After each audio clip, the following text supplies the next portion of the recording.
It's high-speed business at a record pace.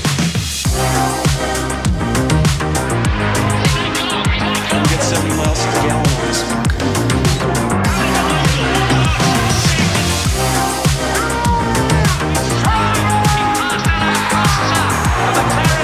This is a ship that made a Tesla.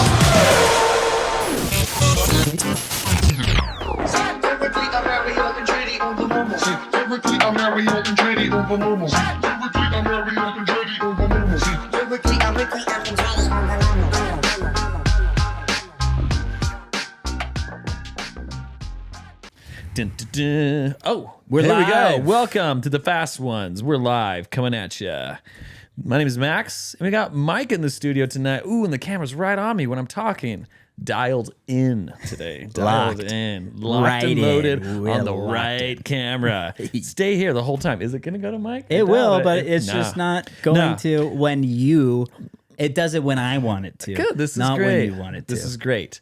But welcome to the Fast Ones. Thank you. We normally don't get into the welcome right off the bat, but we're just excited. We're just excited. It's kind of a fun race this weekend. It was totally. Good. I thought it was fun. I got like some texts and stuff that it was like a snoozy one, and I was like, I didn't actually feel that. I didn't way, think it was but a snoozy one. I won't call out who texted me that, but Oh, okay. I wonder who was, it is. But it was a good race. Was a producer of the show, was it? No, Oh, it wasn't one of Kevin. But before we get into the race today, Yes. I did do what our fans suggested. Oh, did you watch Karate Kid 4? No, the car movie they voted me to watch. Oh, yes. What was it? Was not Karate Kid 3. Okay. I wanted it to be. It was Bullitt. Oh, that's right. Have you seen Bullitt? Yes, of course. Okay, I'd never seen it before. What did you think? It was good. Yeah. I honestly thought going into it, I had heard that it was a boring movie. And it probably helps that I like old movies. Right. And so I was Like pleasantly you're not surprised. expecting pacing. No, I'm not expecting Fast and the Furious explosions and whatever. 20 shifts for one runway. Lots of baby That's oil. all the length of Nebraska. Yeah, souped up cars jumping over chasms and bridges. I wasn't expecting that. You weren't expecting ejectocito, cuz. no cars to the moon. So, but it was good. First off, Steve McQueen, Yeah. the king of cool. Legend. And he proved it. Right. Holy cow, he is cool and calm and collected. And I mean, rad. I might be speaking out of turn with this thought, but I feel Yeah. like this is one of the first, right? Like one of Steve's first Movies? car movies. No. Was it not? I don't know car movies. Anyways, I feel like it was a catalyst, at least of some kind, Because he was also in Le Mans, which I've seen, which was- really good. I don't know what's first, which was though. a movie he really pushed to have made. Okay. It's amazing. It's a good one. Yeah. We've talked about it on the show. And he did The Great Escape. He rode a motorcycle in that. Right. Yep. I don't know if that's car movie, though. No. Yeah, but it's a motor movie. Okay. Did he do more car movies? We'll have to find out. Wasn't and see. on Any Sunday, was that the motocross movie that he did, or what was that one called? I don't know. I don't know a lot of Steve There McQueen. was- I know I the think there Thomas was- Crown Affair, Yes. Bullitt, Yes. Le Mans, Le Mans. Great Escape. Yeah.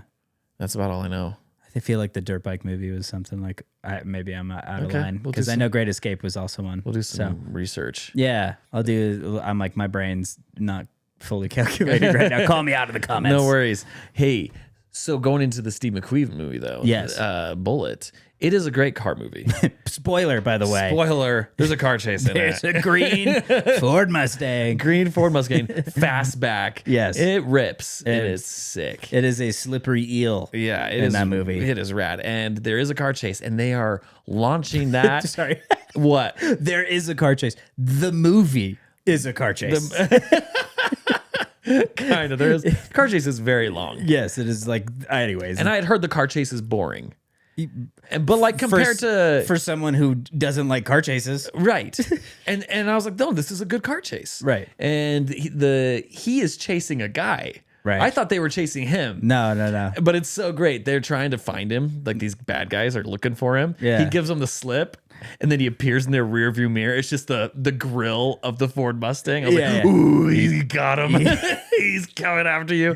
And then the bad guys are in like a Dodge Challenger, Right. and it's amazing looking. Yeah. And those cars, they're going up and down the hills of San Francisco, and they're just slamming into Yeah. the ground. And I was like, "Oh, these are heavy cars." It's part of like I always felt, and I'm sure there's actually some statement from Michael Bay on this, but I always felt like I'm not a huge Michael Bay guy, but The Rock is awesome.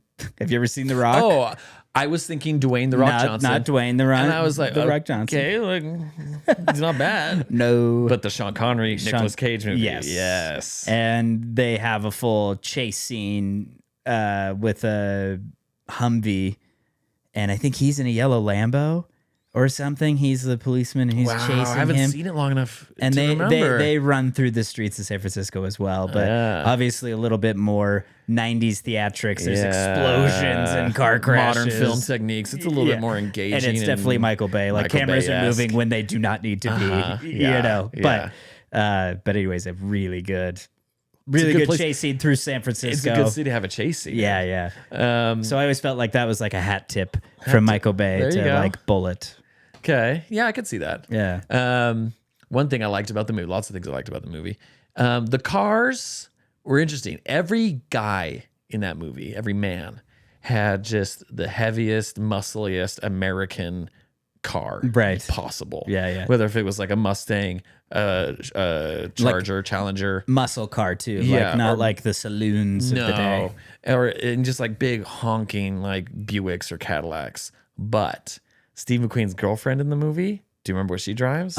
She drives this gorgeous pale yellow Porsche Speedster. Oh yeah. Convertible. Oh yeah. And I'm like, this is perfect. You're like, this movie Steve McQueen has this gorgeous green muscle car, and his girlfriend has this like quick, nimble, gorgeous Speedster. It's like they nailed it. Yeah. They nailed it. Yeah. So cool. It made me want that car and that girl so bad.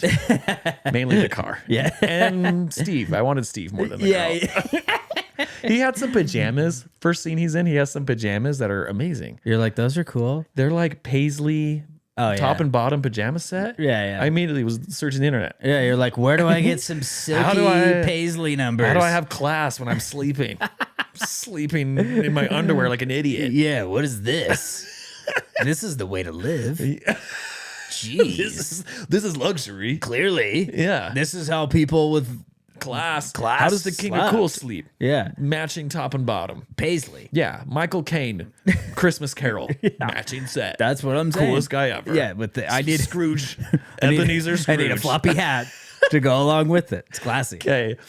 You also reminded me of another amazing car chase. What's Up, Doc? Have you seen What's Up, Doc? It's in San Francisco. I don't know if I've seen that. It's a funny movie. Oh, okay. There's a big car chase, and they do what's the crazy road?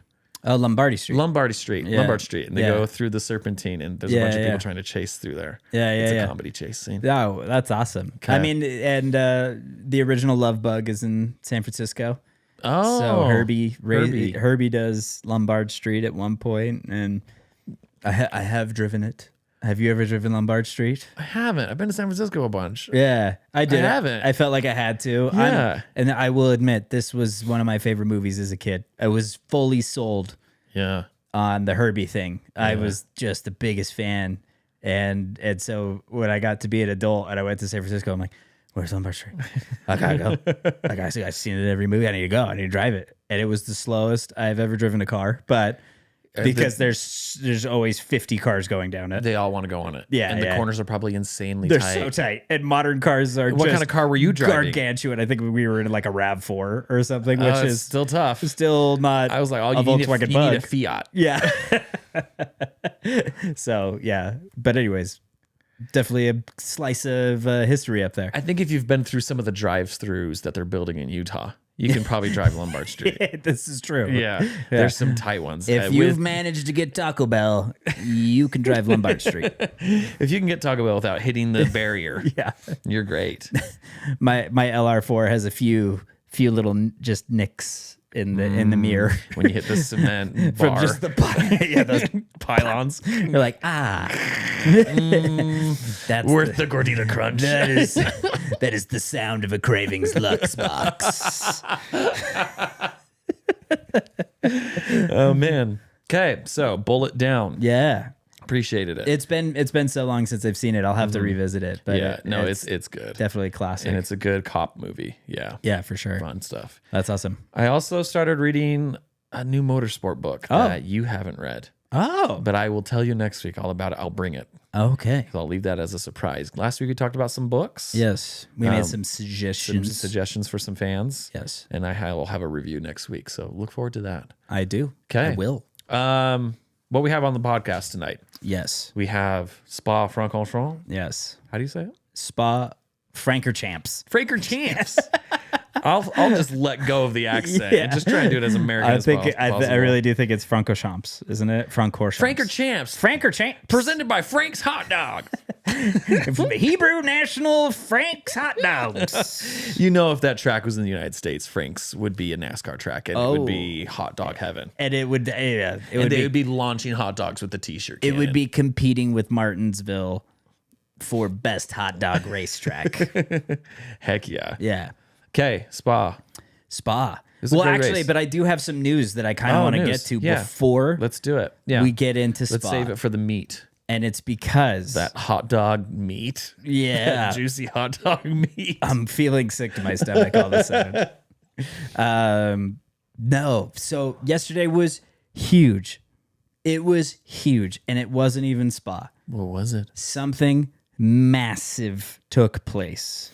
Was it in the world of motorsport? It was. Do you want me to guess? Yes. Is this why you're bringing it up like this? Yes, Does it have to do with a Brickyard? it does. Does it have to do with Bubba Wallace? Yes.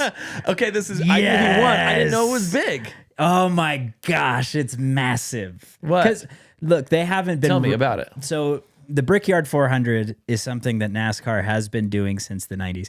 In fact, one of the reasons that Dale Earnhardt hated Jeff Gordon, Yeah. another reason, Yeah. was that Dale wanted to be the first NASCAR driver to win Indianapolis when they introduced it as a NASCAR track. This is the Brickyard. Is at Indy? Yes, the Brickyard 400 is run on the Indianapolis circuit. Okay. So it's the big square. Here's the honest truth. I saw Bubba Wallace at Yes. the Brickyard with the bricks at the finish line. Yeah. And it just said Brickyard 400. Yeah. Me as a novice. Yeah, I was you're like, where is Brickyard? But I've been to Indy, and I was like, I've seen bricks on a finish line. Yeah, yeah. It just didn't equate. I've been to Indianapolis track, and I've seen it. And Yeah. Okay. Yeah, so they've been running it since the late 90s. Okay. And this track has always been, I mean, it's because of the IndyCar heritage, it immediately became important to NASCAR drivers. As soon as it was Yeah. introduced, it was like, well, yeah, I want to win that. The Indy 500 is the biggest sporting event in the world. It's like it is the biggest, Daytona 500, Indy 500 are the two oval races, quote unquote, that have the biggest attraction for fans, right? So NASCAR introducing Indianapolis as a race was a huge deal. Yeah. Dale Earnhardt wanted to be the first to win it, and he was so freaking pissed Jeff Gordon won it the first year. That and was rainbow like, warrior he's nerd. like, USOB, it was my trophy. That little California rainbow. Yeah. Stole it. So, but anyways, Indianapolis, they went away from it. In recent years, they decided to run the road course instead of running the oval because NASCAR has been trying. How do we appeal to new audiences? What are the things that we need to do? Yeah, let's run a road course, more corners. Right. And they even did the Daytona road course in July. Oh, really? Just instead of doing it twice as an oval, they decided to try something different. They ran the road course in July. Yeah. Which the fans were like, this is embarrassing. Don't do this ever again. Yeah, I bet it just looks like very clunky cars. It because they are so They're not built to corner, really, like it's hard not cornering. It's not a Porsche 963, No. right? It is not a prototype car. It is a big fat race car. It's made to just go straight and and to a little curve, bit to the left. right? I'm yeah. turning left. And that drifty would like Lightning McQueen, turn left to go right, or turn right to go left, or whatever that is from Doc. But the Indianapolis introduction was a big deal, and then when they went to the road course, it was mixed reviews, but a lot of the drivers were definitely disappointed, and they wanted to bring back the oval.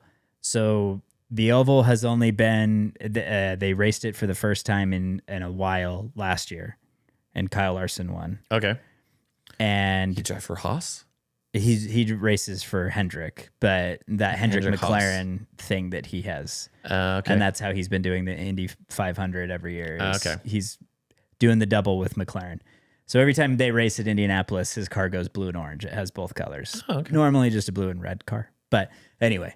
Okay. But this race was epic. It came down to the wire. There was lots of, back and forth. And Indianapolis is just one of those races where there is, if you've ever watched the 500, the slipstream is so powerful. If someone is drafting you and getting that slipstream, they will go for the pass and you will not be able to stop it.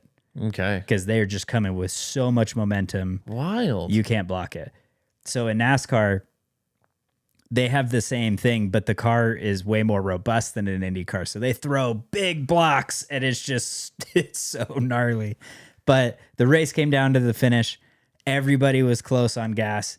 A rainstorm started, and the difference between F1 and NASCAR is if they red flag the race, they don't let you fuel.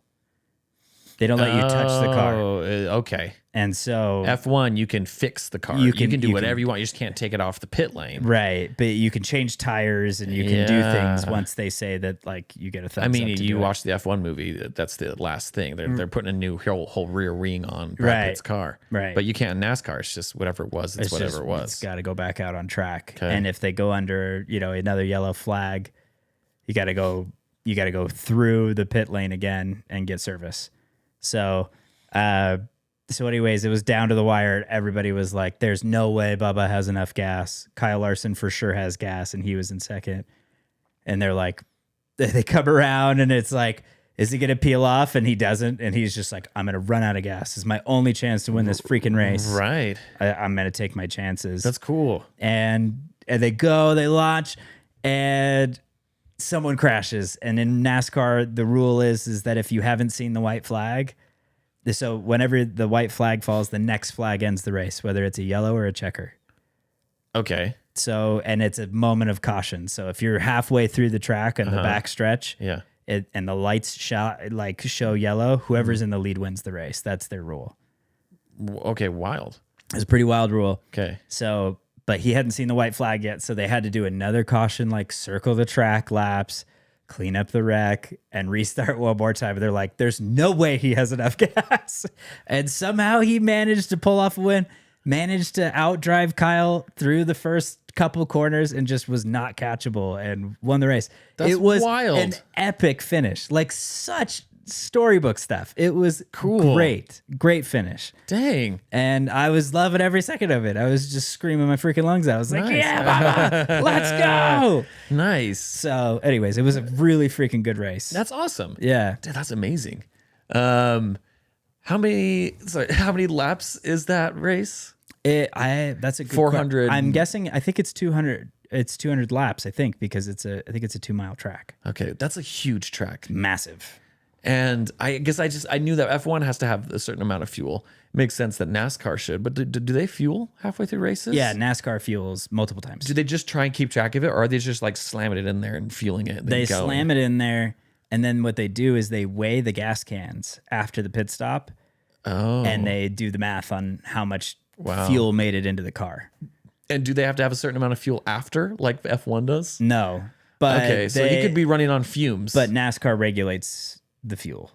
Okay. So like you get your cans from NASCAR. They don't let you put fuel in those. Yeah. So Bubba could have just been running on fumes and crossed the finish line and did it. It just won with nothing left in the tank. That's crazy. Yeah. It was awesome. That's so cool. And some of our listeners, I don't know if we've ever told the story. Have we ever told the story? You tell it. Tell it. Okay. All right. 160 laps at Brickyard 400. Thank you. Carlos is honorary producer of today's episode. There you go. And I felt like maybe we talked about this briefly after we went to Daytona. Yeah. But maybe we didn't. Yeah.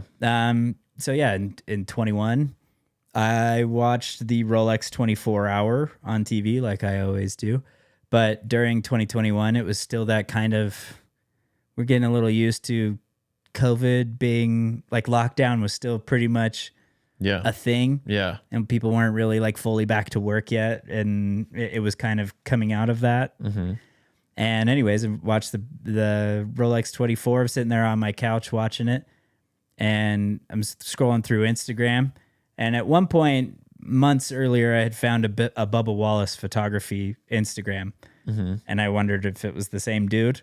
Yeah, because why would a NASCAR driver have like a photography account? Have like, a photograph, Instagram, and I do automotive photography. I do a lot of photographs for watches and other stuff like that. But decided to follow it and just kind of see what was going on. And Bubba and I had interacted over this account a couple of times, just through comments. And during the Rolex 24 race, he posted this for sale, which is a Leica M6, which is a film camera that I have literally always wanted to own. And Bubba has pressed his eyeballs up against that viewport. And Can you imagine that? Yeah. His nose has touched the back of that. His grubby hands have been all over his grubby hands. This camera has been well manhandled by the same guy who manhandled a car around the Brickyard 400. Yeah, which is pretty dope. But anyways, I bought this camera off of him, and he was awesome. He's just a cool dude. And then when we were at Daytona, we ran into him in the pit lane. Yeah, we were walking down, and you had the Leica. I had that on me. You had that on you, and you didn't see him. He walked by me. Yeah. And I was like, dude, that's Bubba Wallace. Yeah. And then I got you, and you ran around, and you went up and talked to him. You're like, dude, I have your camera. And he was like, dude. Yeah. You guys like hugged and talked for a little bit. I showed him his camera, and I was like, hey, Bubba, this is your Leica Remember M6. you sold this to me? Yeah. And he was like, no way. He was so stoked.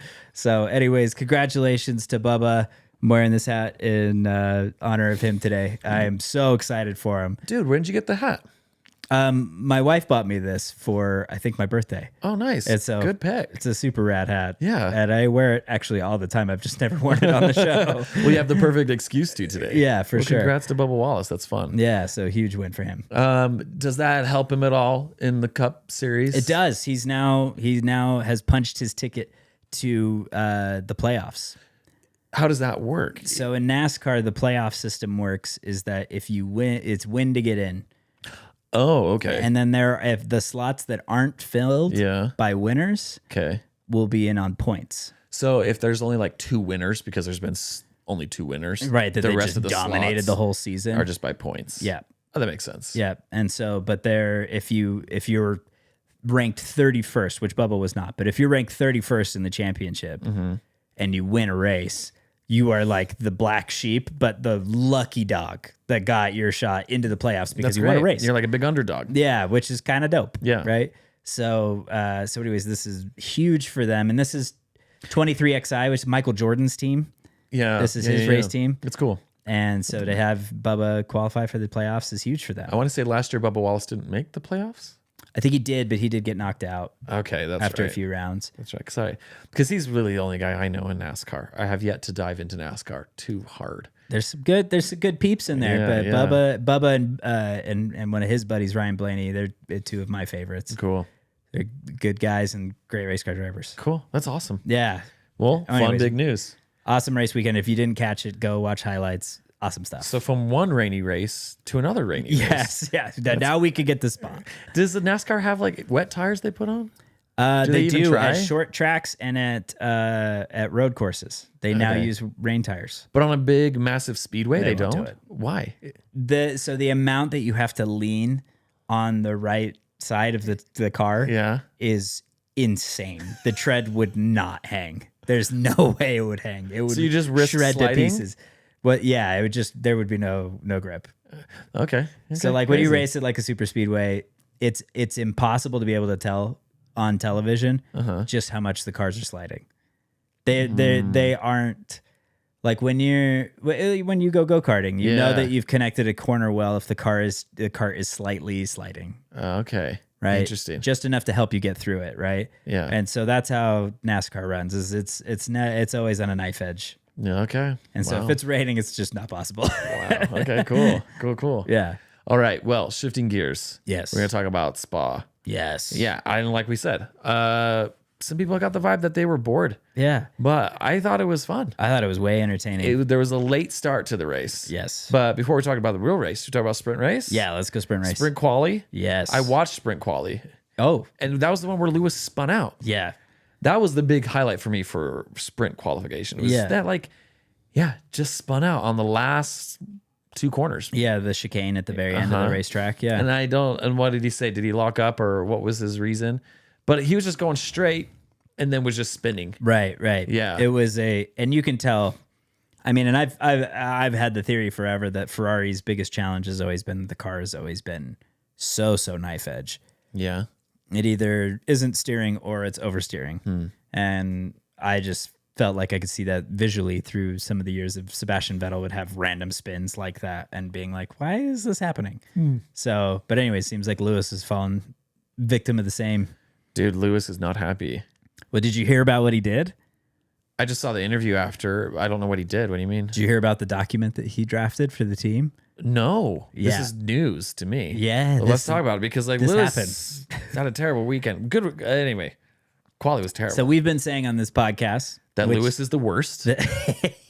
No. And we make fun of him because he's like, I rise. Yes. Okay, we do that. And I have tattoos and I sing with Christina Aguilera and Pussycat Dolls. I date them.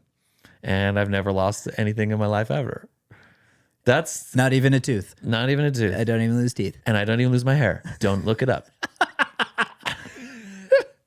Oh, gosh. But this year, we've been looking at Lewis because it's like an underdog story now. And I can It kind is. of get behind the new humble Lewis. And I remember we said it on this podcast, probably 2 or 3 episodes ago, Yeah. where we said, if anyone can turn this team around, it's Lewis. But Lewis has to be the one that goes in there and says, you're doing it wrong. Yeah. Because he's had so much experience with Yeah. McLaren and Mercedes that he's won championships, right? Yeah. Yeah. So, Lewis wrote a document calling the team out on all of the areas they're falling short and said at the beginning of the document that champions have raced for Ferrari and have come up short, that Alonso, Vettel, and he says, and I refuse to have the same fate. good for Here Lewis. is the areas where you guys are not achieving what Wow. other teams are achieving. Wow. And he called it out, saying that the team, like the people on staff, are not working full tilt the way that they do in England.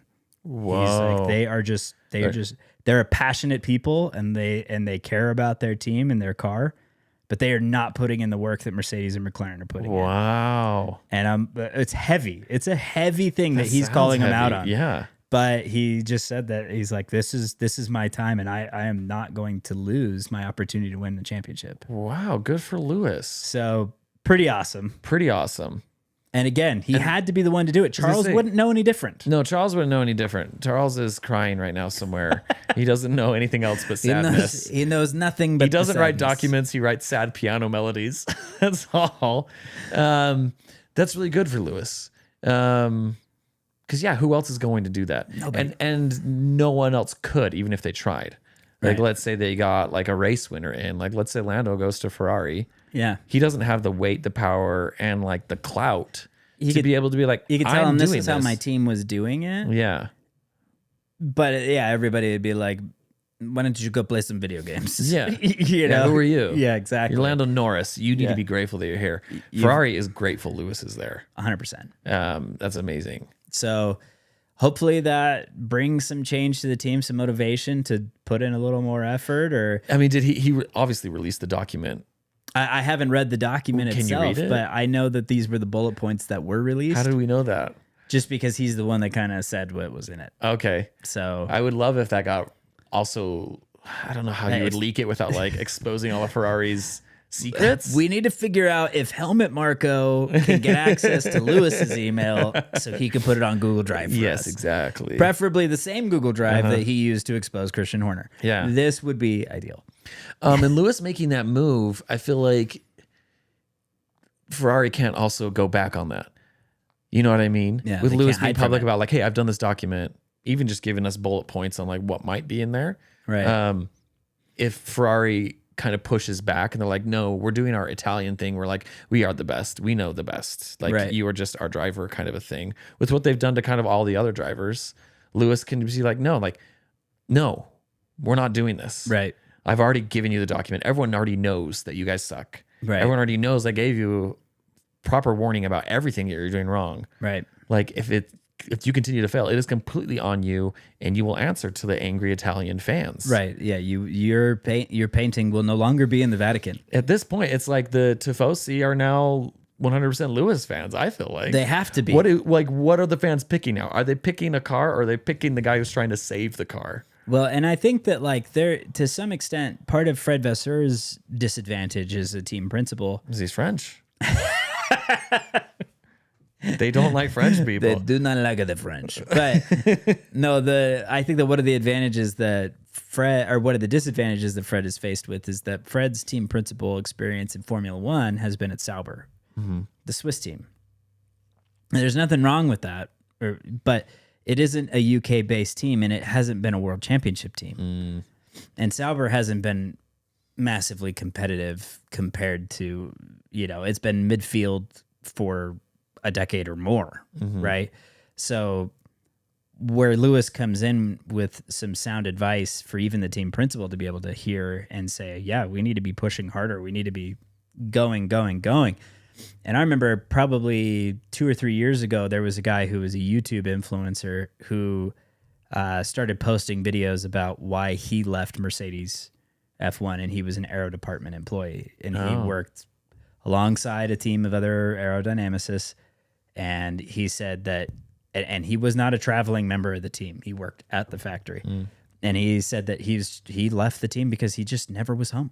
He never saw his family. It was all like day, 80-hour all work night. Yeah, weeks. just insane push as hard as humanly possible to guarantee victory, which is, you saw it for 8 years. Mercedes guaranteed victory. And they did it. Yeah. And so Lewis is aware, like that is the requirement. Yeah, it is Thanos. Like, what did it cost? Everything. Everything. Yeah. It is legit. And Italians are like, we got to get the pasta. They're like, but the champagne, The- the Prosecco. Yeah. Crazy. Yeah. And Ferrari doesn't have an excuse. They have all the money. Yeah. They have more money than any team. Yeah. And they get more money than any team, even if they don't win. Right. The FIA just dumps it into their mailbox, all the money that they could ever want. That mailbox is really heavily reinforced with The airbot Pope glass. It is a lots of Pope machine mobile guns, that they just fill full of cash. And then Fred Vasseur swims in it. It is a very unorthodox way for the Orthodox members of Italy. I mean, very similar to the car of cash they pulled up to Lewis's house when they got him to sign them for the team. Yes. They're like, do you want your own Pope mobile full of cash? The answer is yes. You can please. swim in it on your way to Faenza, wherever it is in Italy that he goes. Maranello. Maranello? Yeah. What's Faenza? Faenza is Visa Cash App. Oh, Yes. my bad. That's all good. Such a noob. Such a I've noob. been to Maranello. I've seen the Ferrari factory. Totally forgot. Okay, crazy. Yeah. Well, I like Lewis's tenacity. I'm I do glad too. he's not trying to like take it lying down or He's fight doing another exactly way. what we said we wanted him to do. Yeah, and it'd be great if he came out in 2026 with Ferrari winning races. Kicking serious butt because he called him out on being not necessarily lazy. I would never accuse an F1 team of being lazy. Right. But if Lewis is saying that you guys aren't working at full tilt or the capacity of some of the other competing teams, Yeah. he's seen it. Yeah. And yeah, it's crazy. Lewis has now seen both sides. Right. And now we have Lewis's word that this is the level of working and the level of the dedication that is Mercedes and Red Bull and McLaren. Right. And this is the level of dedication Ferrari has. Yeah. Like, You got to level up. Level up. And I also think that, like, it just was a quick comment on it. We know that Sebastian Vettel and Mattia Binotto didn't get along, Mr. Fingerwag. Yeah. And I have to feel that this is why. Yeah. Because Mattia must have told Sebastian, like, you're out of line. Yeah. You don't tell my team what they need to do. Right. Yeah. And Sebastian came from Red Bull. Sebastian's like, no, this is what we did at Red Bull. This is what we did. We just came from a 4-time championship. Yeah. Are you going to tell me that I don't know how to win a championship? Because I do. Yeah. And Sebastian knew more about the car than almost any driver that has ever driven. He's a mechanic guy. He knows everything. Uh-huh. And so Mattia did not like answering to somebody who knew as much as Vettel did. And so where I see the difference between a Vasseur and Hamilton relationship versus Vettel and Binotto's, I think that Fred really respects Lewis. And I think that impact could truly good. be made. They worked together at McLaren, didn't they? Ages and ages ago. He worked with him in the lower formulas So yeah. for Carlin, I think was the name of the team. Oh, okay. Yeah. And so he was one of his drivers when he was in the lower categories. Well, good for Lewis. I think that's awesome. Junior categories, I won't call them lower categories. That sounds demeaning a The bit. lesser categories, the subhuman categories, Where all the plebs are. all the mutants. No, that's wild. Let's see. Let's hope for Anyways, that. back to the sprint race. So Back to the sprint race. Lewis spins out. Right. He's like, I've never done that before. Right. Which I'm pretty sure we could go back and find footage of him I feel doing like that. every time he says that, I'm like, don't test me. I will find footage. Just like found it. I would love it if some like cheeky media guy for F1 just like found the clip right as he was saying that. He's always has It's like one in his Mexico pocket. 2022, just spitting out. For every time Lewis says, I've never done that before, he just has a handful of clips like, and there's that. Play it. Just a little picture-in-picture at the bottom of him Just doing the it. biggest Max Verstappen fan at Sky Sports. Stuff you, Lewis. I've seen you do this before. So poor Lewis. He had a terrible sprint qualifying. Yeah. And then a terrible sprint race. Yeah. He wasn't having fun, and he expresses it. I do like how blunt he is with his emotions about it. Other drivers are just like, you had a bad race. What's it like? They're like, yeah, no, it's not good, but we're gonna do better and work harder. They're such PR people. They're very PR. Lewis is also very PR, but now he's getting to the point where he is honest. Yeah. And it's just like, Lewis, how's the car? Like, it's not good. Like, And I feel what like, do you want me to say? do you feel like that's also part of like you think he behaves that way maybe because like Gazzetta dello Sport, the Italian newspapers, they rip the drivers, they rip the team principals to shreds. And if they protect the team, then all it does is make the driver look inadequate. Right. Yeah, that makes sense. And everyone knows that Lewis isn't inadequate, Yeah. right? So he's just going to sit there and be like, nah, I'm not taking it on the chin. Yeah. Team can do better. Yeah. And again, I think that that's part of his secret sauce in this way, that he can really actually say that. And people go, Yeah. it's probably real. We've talked a lot about on our podcast how Lewis plays mind games. Now he's playing mind games against his own team to Yeah. whip him into shape. Which might be necessary. Might be great. Yeah. Yeah. It might be working. It might be working. Interesting. So- Okay. Very cool. But yeah, sprint race, I mean, Oscar was obviously super disappointed, but kudos to Max. Yeah. Freaking, the guy is a machine Yeah. and managed the win. And I know he was running lower downforce. And so the fact that his car was a little more slippery for straight line speed definitely gave him an advantage for this racetrack that has massive straightaways. But when it came to race day, the car was definitely not there in the same way it was during the sprint. Yeah, for sure. The sprint race, it was fun to see those two McLarens get overtaken by the Red Bull and the Ferrari. Right. I was like, oh boy, that was rough. Looking like a unpredictable Sunday at that point. Yeah. But no, didn't come out. Definitely didn't work out that way. No. Definitely managed to figure some things out. But the delay on Sunday, sorry, I don't want to skip ahead. If you're ready. No, that's fine. Yeah. The delay on Sunday definitely made me. I first thing is as soon as they said rolling start, I think that everyone's eyes rolled. Yeah. I was like, We all no, kind of felt please a don't little do like this. screwed out of a fun race start. Yeah, like standing starts are the worst. Yeah. And Standing starts are the worst? rolling starts are the worst. Standing starts are the best. Yeah. And we had been waiting for so long because they postponed the race because of so much rain. Right. And it was dumping at one point. Right. And then, they really delayed it. Right. And the commentators were like, why aren't we racing? Yeah, like what is happening? Get the cars out there. It's like dry almost. And almost before we even get into this, because there is one thing that happened on Formation Lap that I do want to talk about. But before we get there, the grid walk was exceptional. I didn't this catch weekend.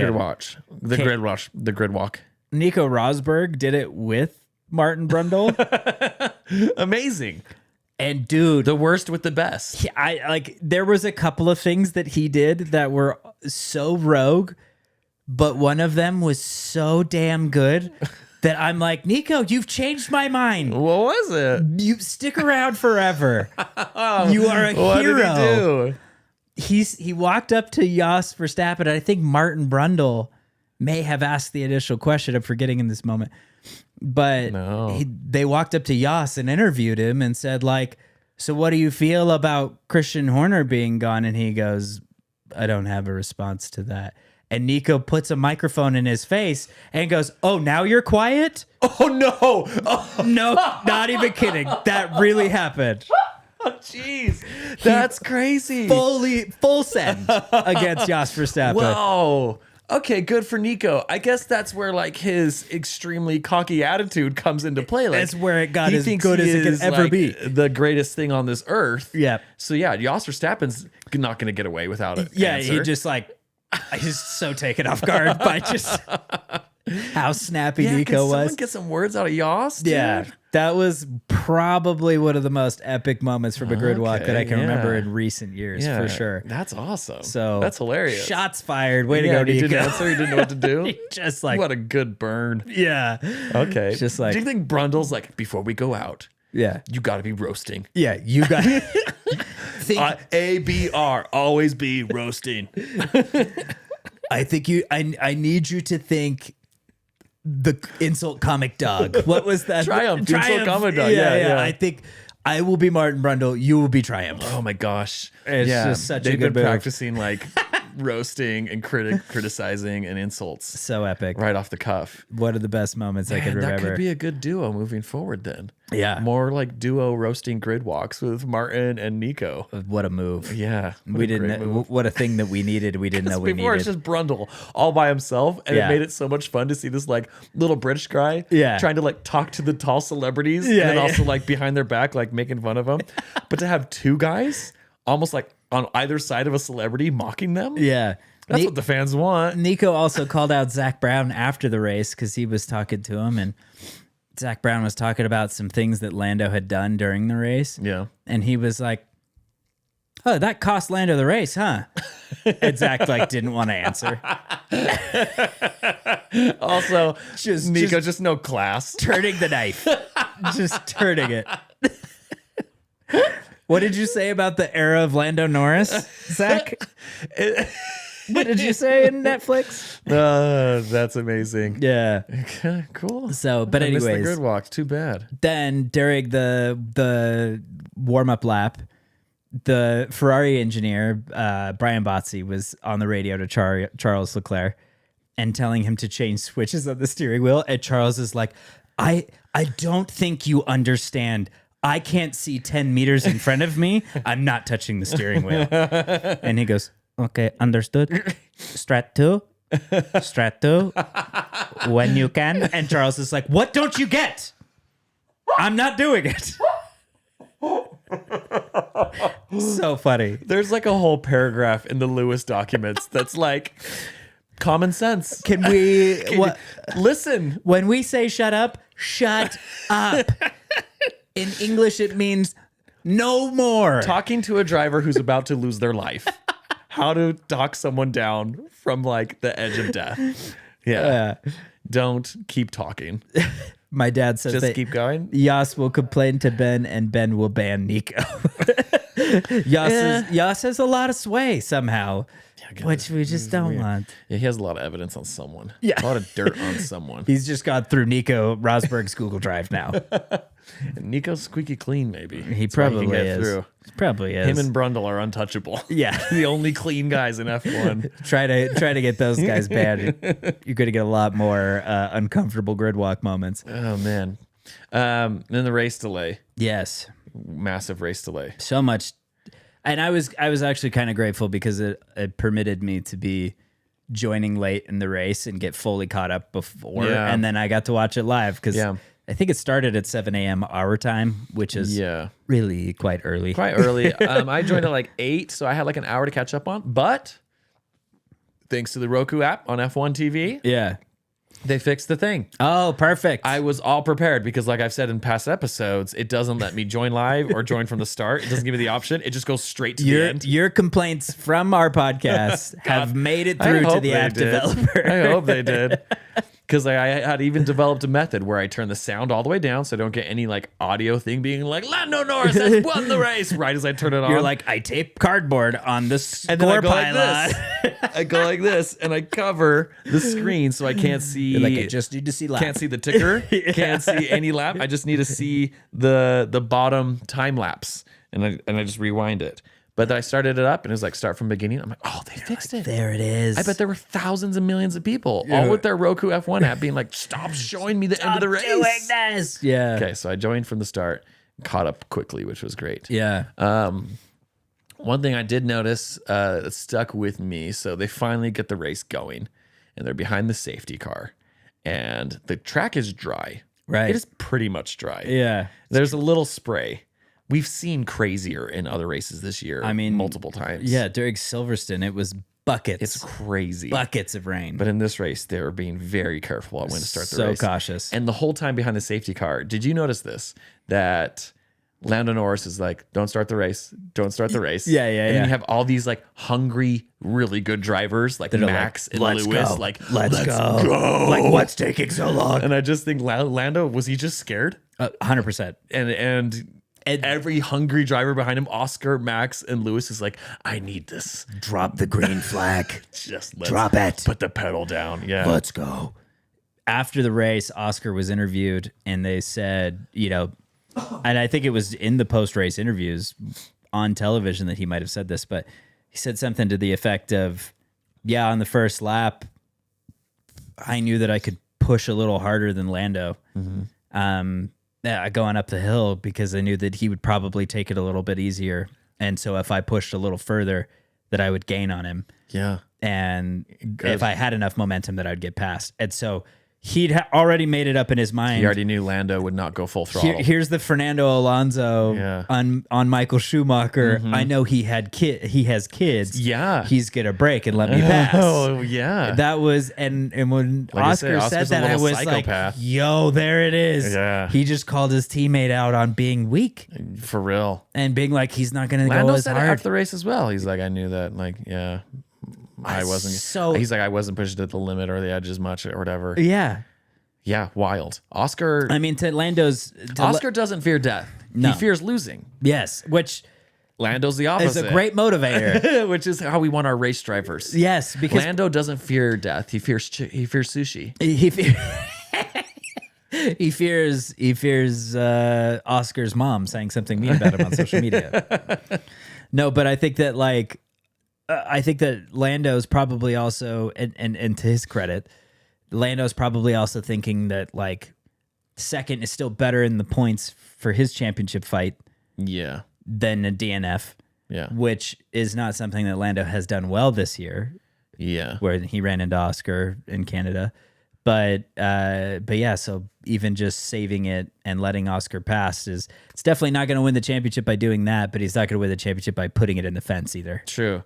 So he's just taking the non-crashing solution. Yes, which is to all the Lando fans out there, good luck dealing with that. I mean, Oscar literally, Daniel Ricciardo licked the stamp and sent it. For real, yeah. And it was, I was again, the rolling start was like, this is worst case scenario. Yeah. And man, Oscar just made it count. Yeah. And I was so hyped. I was like, how is this the best moment of the race? Is lap one? I hope not. Kind of was. It kind of was, but the race was still so interesting. The race was great. And then Oscar had a massive gap between him and Lando and just kind of like protected that gap the whole time. Just managed to win the race. Yeah. Another great race for Lewis. Right. Like started 17th? 18th. 18th? Yeah. Got up to 7th? Amazing. 7th. Where he finished. He had a great pull those first like 10 laps. Yeah. Good for Lewis. And then he was the first guy to go to dry tires. And kept and then everybody was like... and he just sailed through. I was sitting there watching and I was like, Lewis is pitting for slicks.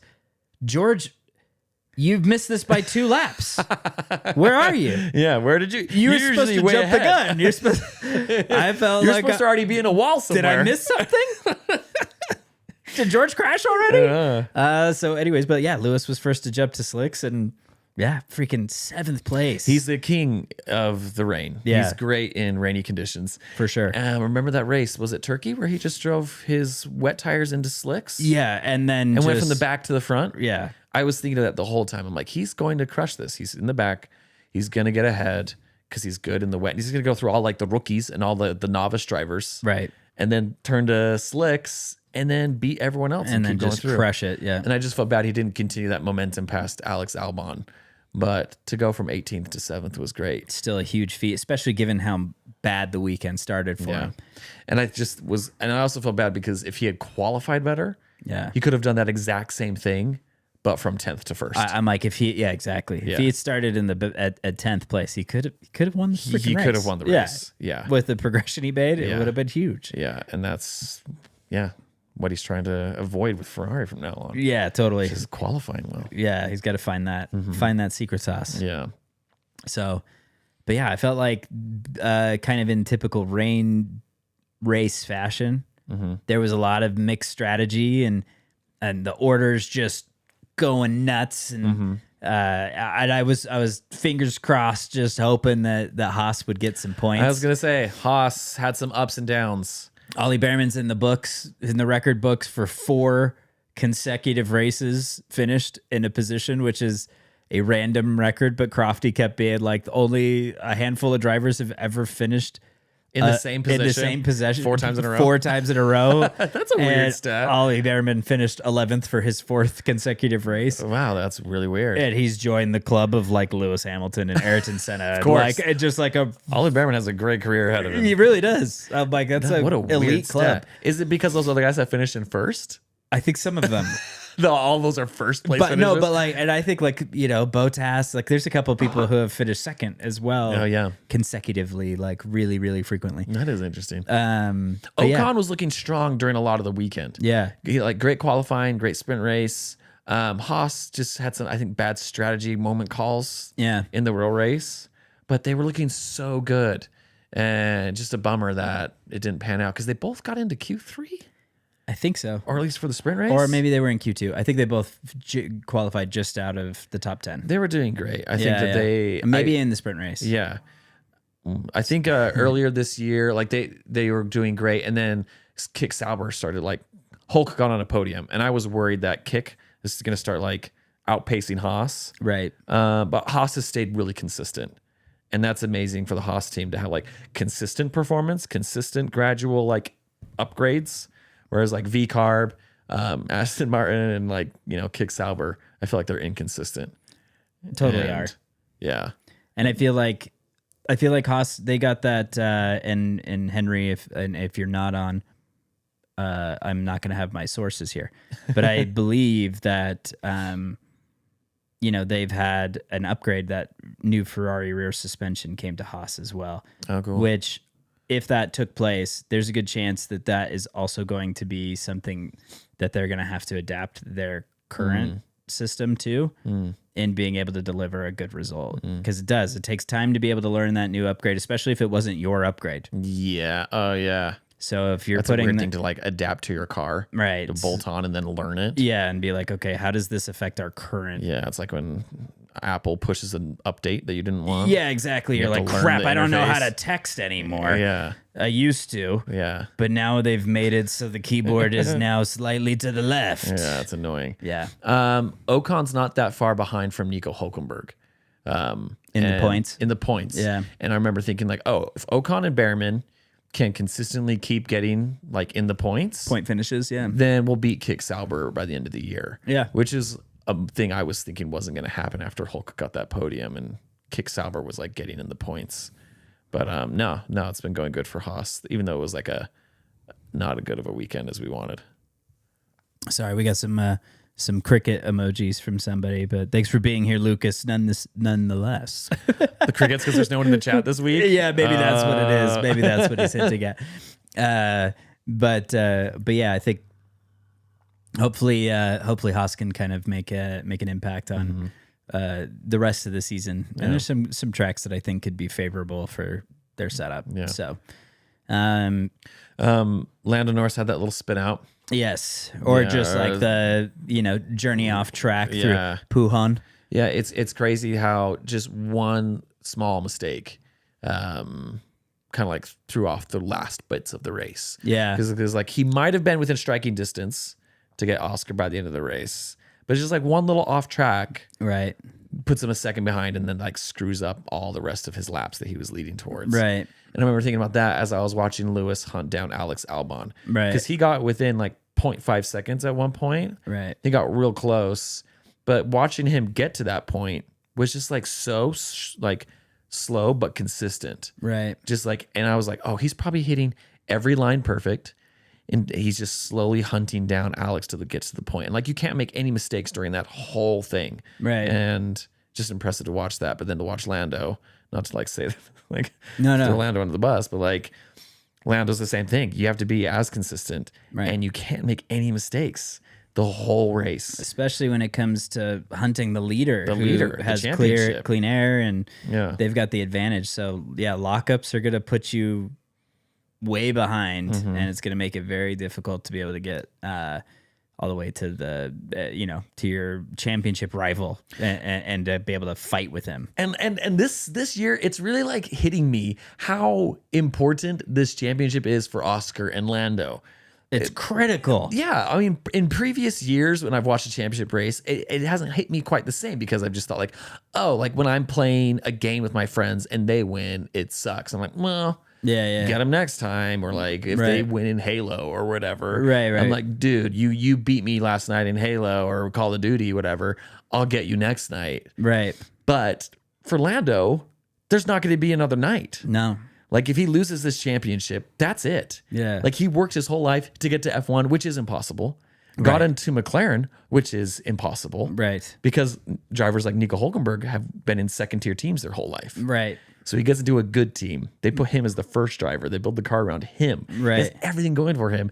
And then Oscar starts to like outperform him. Right. Then if he loses, he's the second driver. Maybe he goes to a second tier team. Right. And he never gets a shot at a championship ever again in his life. Yeah. And I'm like, that is the stakes. Right. And that is the pressure and the weight that he's dealing with now. And it is tough because you look at Rubens Barrichello, who's one of the He's like a Bottas. Right. And Rubens was number 2 to Schumacher. But when you put Rubens in the star in a reasonably priced car on Top Gear, he was the long number 1 position holder for the F1 drivers. He freaking set this a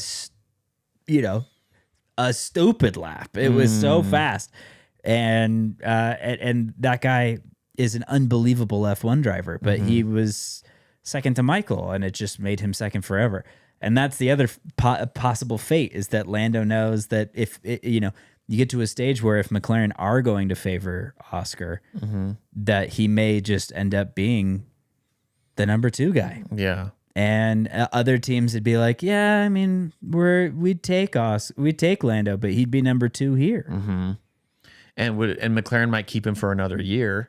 Because he's consistent, and he's, they're leading the championship right now. It's not a Sergio and Max situation. Yeah.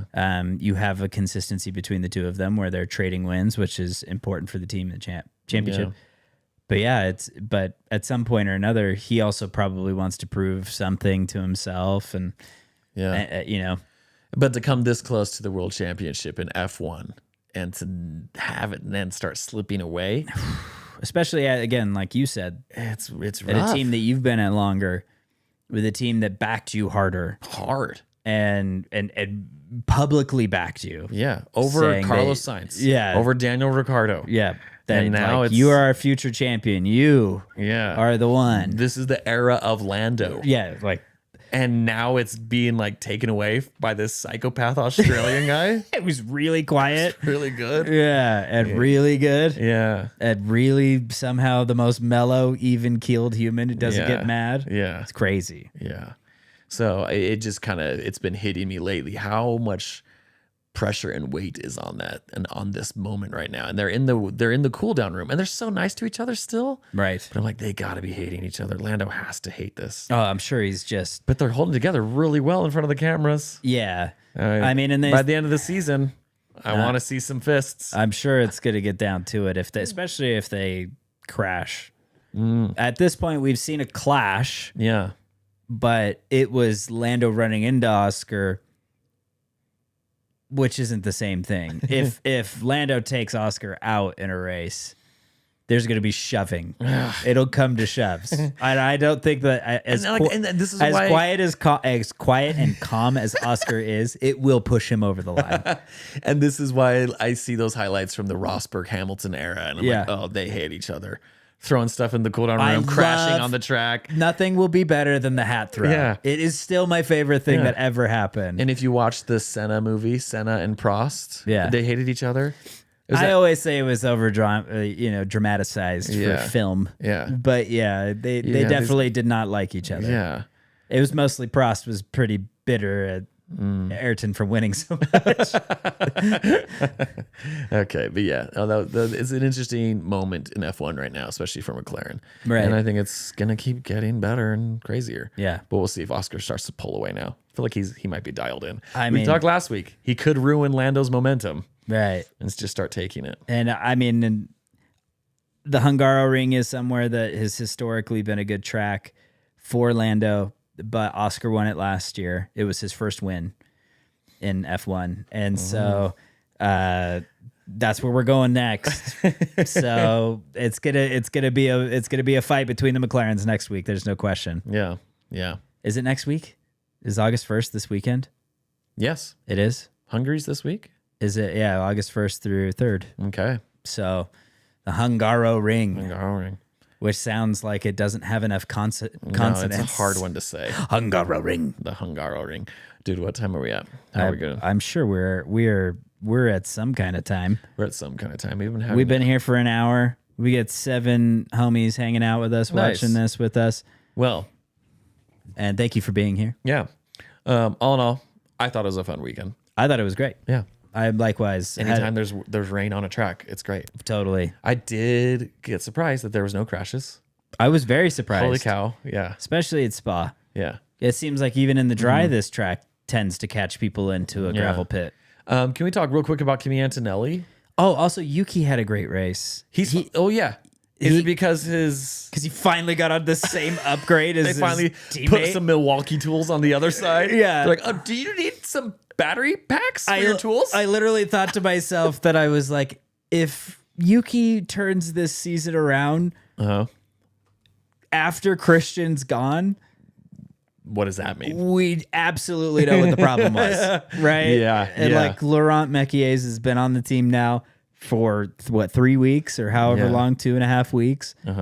And Yuki gets a floor upgrade and finishes top 10. Like, that is crazy. That's too suspicious. It it's is too coincidental. Super sus. How crazy. Why can't you just do the same thing on both sides of the garage? It just seems like you would. Yeah. Like, why wouldn't you? It's so outrageous. Christian was just like, all right, all the mechanics, you can use Yuki's car as your toilet for the next week. Yeah, yeah. Don't go to the bathroom, just right in his cockpit, right there, and then keep working on the car. And then Yuki's like, I have to get in there. You get in there, and you set a qualifying Yuki time. goes to get his sandwich out of the fridge, and it has a bite taken out. And he's like, what is this? And it's like, oh, Christian's like, the rear jack man got hungry on Max's car. I told him he could have a bite. That's what it felt like. Yeah. It felt like that level of just spit in his face. It's just ridiculous. They're using his bathroom. Yeah. Like, they don't get him a hotel room when he goes out. He's like, why are my socks wet? And they're like, sorry, someone had to go out there and squeegee the garage, and there wasn't enough socks. So I used yours. Oh, poor Yuki. He's one of the nicest guys. Yeah. With the craziest temper. But I'm glad. Yeah. I'm super grateful that we're already seeing some kind of result out of the team. We've been talking about that for ages. Yeah. Or like, because it makes no sense. It's the team. It makes no sense. You can't have, good drivers like Perez, Yuki. And just make them look like crap. Yeah. In 20th. Yeah. There's something wrong with the car. 100%. Yeah. Okay. Well, and then Kimmy Antonelli. Is he gonna? I don't know what my question was here. Did you see him and Lewis talking? No. Lewis walked up to him after the race and basically was like, tough weekend? Kimmy was like, yeah, real bad one. And he goes, those happen. Don't take it personal. Don't think about it too much. Cool. It'll come around. Cool. And like Kimmy was like, I super appreciate words of encouragement like that. And That's cool. Interestingly enough, another thing that's kind of going around is how much that Lewis has been flying with Toto. Oh, on And like a plane. Yeah, it's been like And then Lewis. and they're leaving George at the tarmac. But George is on the plane too, unfortunately, and I feel like they're just like not making that awkward. But you know for sure on the plane that they're not as chummy with him. With George. But yeah, because it's Toto, it's Lewis, and it's Kimmy, Valtteri. and Valtteri and Kimmy. And I think Kimmy It's might like be the there. chummy but, dudes, the yeah. cool guys, and George. And George is over there just with his not know girlfriend. this. Yeah. Just being like, Butler, could you bring me some chips? Are you talking race strategy? Oh, you guys, Oh no, George. We're cool. George, tell me when it's my turn for chess. George, you stay over there. You stay on your side of the plane. Oh, yes, Toto. We gave you that back at the plane for a reason. You stay over there. Meanwhile, there's just like Pipe by Christina Aguilera's playing, and they're just like hanging out. Toto. Gimme, you are my favorite. Gimme, George, you stay over there. Just like cling, cling, champagne glass. Gimme, George, we think you let your girlfriend fly on the plane so you can sit with us. She's supposed to keep you entertained, so you don't have to talk to us. your conversation. Do not look at Get outta me. here. Do not look at me in the eyes. You don't even look at Kimmy in the eyes. I don't need you doing anything like that.